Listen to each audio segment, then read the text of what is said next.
Chapter 2. The angel of the Lord went up from Gilgal to Bokim, and said, I brought you up out of Egypt, and led you into the land I swore to give to your ancestors. I said, I will never break my covenant with you, and you shall not make a covenant with the people of this land, but you shall break down their altars. Yet you have disobeyed me. Why have you done this? And I have also said, I will not drive them out before you. They will become traps for you, and their gods will become snares to you. When the angel of the Lord had spoken these things to all the Israelites, the people wept aloud, and they called that place Bokim. There they offered sacrifices to the Lord.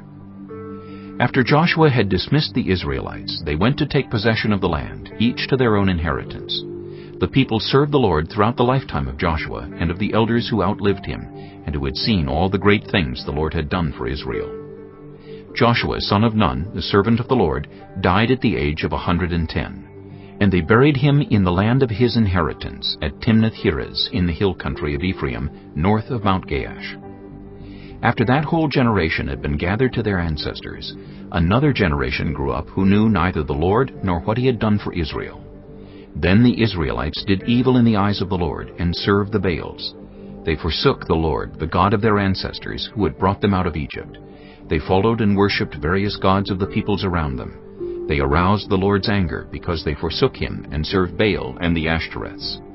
In his anger against Israel, the Lord gave them into the hands of raiders who plundered them. He sold them into the hands of their enemies all around, whom they were no longer able to resist. Whenever Israel went out to fight, the hand of the Lord was against them to defeat them, just as he had sworn to them. They were in great distress. Then the Lord raised up judges who saved them out of the hands of these raiders. Yet they would not listen to their judges, but prostituted themselves to other gods and worshipped them.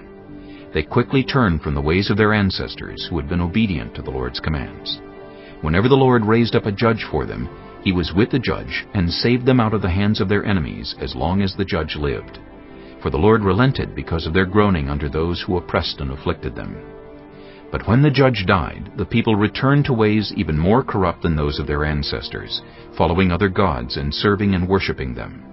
They refused to give up their evil practices and stubborn ways.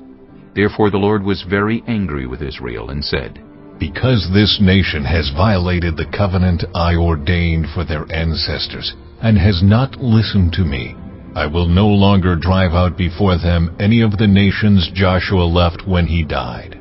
I will use them to test Israel, and see whether they will keep the way of the Lord and walk in it, as their ancestors did.